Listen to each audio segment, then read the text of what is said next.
13 hours, you basically play like a rogue cop, like John McClane or Axel Foley, but like in Benghazi. Like, no, because you have lines like "You're in my world now" and stuff like that. Was there any line in particular that made you really excited to do the script? Your part particularly? I never look at it like that. You know, it's so funny. I think some actors get into it like that. I've never been someone to count lines, look at it that way. I look at the overall story. I will say there was a scene that I was very excited to do, and that was the rooftop scene of John Krasinski. Yeah. And the themes of that scene, the ideas of what do I do if I go home? I'm not ready to go home. I don't know how to exist in that world. This is the only thing I know how to do. And to listen to John say, I'm ready to transition back to that world. Why am I here? I don't want to die here. And my kids go, why was he there? Yeah. You know? That to me, those words were very important. That's interesting. It's a really great scene, but it's so funny because you're so good at, like, I've seen you do a bunch of really great supporting characters, but in this it's like you really get to be a badass, and it seems like you really reveled in that experience. I try to. It's a dangerous way to think about it. If you're going in as an actor going, I'm going to be the badass today, you're probably not going to be the badass. Okay. Yeah. You gotta twist it around a little bit. Well, I mean, also you're playing a real person, so is there like an additional pressure in performing something like that? Yeah, it was a massive pressure, but I like pressure. Pressure's good. I think pressure when you work is good. It forces you to take risks and to do other things, and you know, all I can hope is that you know, I gave Tyrone Woods the respect that he deserves. Mm-hmm. There's one big action shot in particular where you're in slow motion and it's very moving and it's a very pivotal moment for your character. I don't want to give away too many details.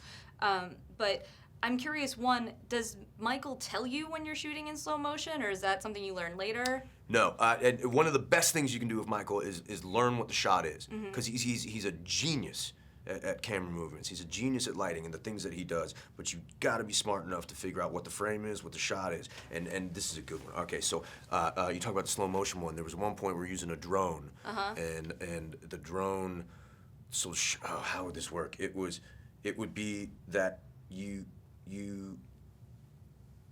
shot would start here and you would get closer. Right. And you're doing it in slow motion. But the thing is, you can't time that together. Yeah. So what you have to do is actually, he had me start here, and the drone's right above head, and the drone shoots straight up in the air, and I'm running backwards. No way. And so I just slow motion run backwards and turn into firing. And what you'll actually see in the film is firing, turn, and running forward, and then we meet like this. Okay, so when people watch this, they're going to be blown away that that's insane. But to it's beautiful. But to watch Michael come up with that in that moment, he sat there, was like, "How are we going to do this?" And he just looks at me and goes, "Badge, can you run backwards? Can we do?" And we just came up with it in the moment, and it worked beautifully. And I love working with Michael because I love working with excited directors. Yeah. And when something works, there's a big smile on that man's face, and I mean, it's a beautiful thing to watch. Right, that's amazing. So I'm calling it right now. I think you're going to be the next charismatic character actor to like really blow up, and like Oscar Isaac should watch his back. So I'm like really curious what you have coming up next. Poor Oscar. Not poor Oscar. He's doing fine. No, I love Oscar. Believe me. You've he's seen doing Ex okay. Machina? Come on, man. That's one of my favorite. It was my number 2 of the movies, year. Man. Really? Yeah.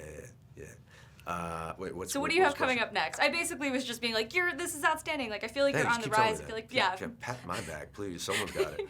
You know? We got a movie coming out later this year called Spectral, with Max Martini. Yeah, I saw that. He's one of my favorite people in the world. He's a funny guy. He's very lovely. We met and he told me he's afraid of elevators. He's afraid of a lot of things, actually. You know, he's really he's a tough guy. And, he skydives, though. Yeah, he does. In tuxedos. That I did not know. Look it up. It's online. He skydives in a tuxedo. Just for funsies? That's just his... I think that's a normal Saturday for him. Okay. I've never done formal wear and skydived, so... Or skydived, period. He does a lot of formal wear. So what's the movie you're doing with him? Like, what's it about? It's called Spectral. It's a sci-fi film, and it's directed by this guy named Nick Matthew, who's another evil, mad genius, and we're really excited for it. It's going to be a cool movie. We did it with Legendary and Universal.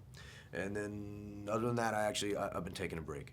Like this film, I've been working a lot lately, and after this film, I said I'm gonna sit down, I'm gonna take a break, I gotta lose all the weight that I gained, and then, you know, we'll go back at it next year. Yeah, well, I predict next year's gonna be big for you. I'm really excited to see what you do next. Dang, that's a very kind prediction.